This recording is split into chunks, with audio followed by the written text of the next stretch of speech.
નમસ્કાર મિત્રો, સમાચારની વાત કરીએ તો આગામી 5 દિવસ વાતાવરણને લઈને હવામાન વિભાગે આગાહી કરી છે. દક્ષિણ પૂર્વી અરબી સમુદ્ર ઉપર સાયક્લોન સર્ક્યુલેશન બનતા ગુજરાતમાં હળવા વરસાદની આગાહી કરવામાં આવી છે. આજે અને આવતીકાલે કેટલાક જિલ્લાઓમાં છૂટાછવાયો હળવો વરસાદ વરસી શકે છે. રાજ્યમાં ફરી એકવાર કમોસમી વરસાદની આગાહી કરતા ખેડૂતો ચિંતાતુર બની ગયા છે. ફટાફટ બીજા સમાચારની વાત કરીએ તો વડાપ્રધાન નરેન્દ્ર મોદી ગુજરાતના 3 દિવસના પ્રવાસે આવી પહોંચ્યા છે. પીએમ મોદી તારીખ 9 જાન્યુઆરીના રોજ ગ્લોબલ ટ્રેડ શોનો કાર્યક્રમમાં હાજરી આપશે. ગાંધીનગર હેલિપેડ ગ્રાઉન્ડ ખાતે યોજનાર ગ્લોબલ ટ્રેડ શોનો ખુલ્લો મૂકશે. ફટાફટ બીજા એવા મહત્વ સમાચારની વાત કરીએ તો ઉનાવા માર્કેટયાર્ડમાં કપાસના પાકના ઊંચા ભાવ ખેડૂતોને મળી રહ્યા છે. આજે યાર્ડમાં કપાસના પાકના મણના ભાવમાં 50 રૂપિયાનો વધારો નોંધાયો હતો. ખેડૂતોને નીચો ભાવ 1111 અને ઊંચો ભાવ 1465 પ્રતિ મણ મળ્યા હતા. છેલ્લા અઠવાડિયાથી કપાસના ભાવમાં ઘટેલા જોવા મળી હતી. આવકમાં હાલમાં ઘટાડો જોવા મળી રહ્યો છે.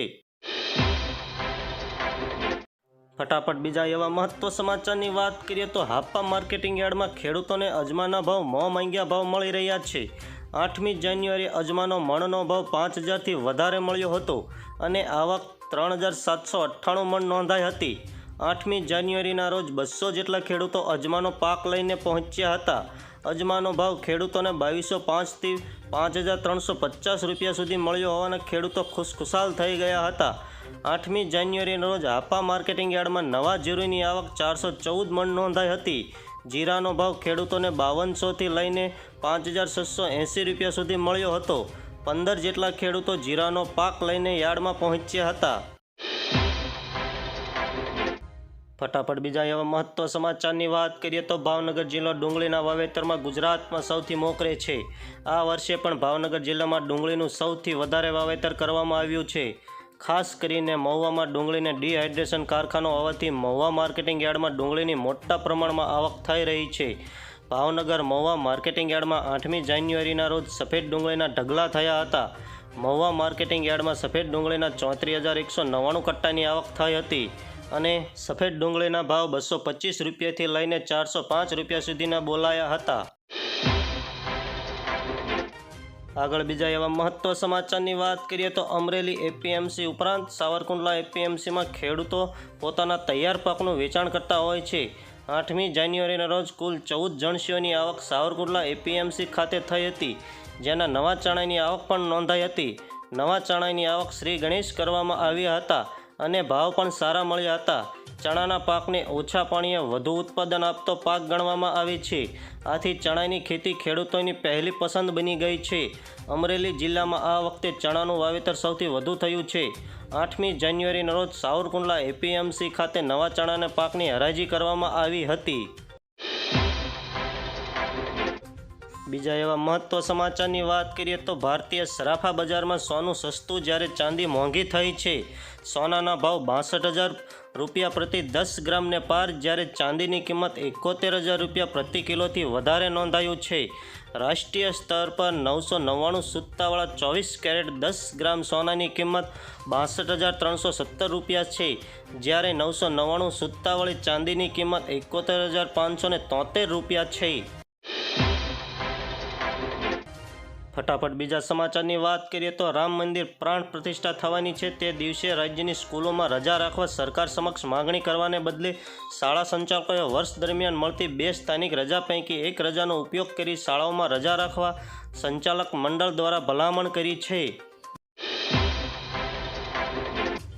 ફટાફટ બીજા મહત્વ સમાચારની વાત કરીએ તો યુનિવર્સિટીમાં વિદ્યાર્થીઓને પરીક્ષાઓને લઈને મહત્વના સમાચાર સામે આવ્યા છે.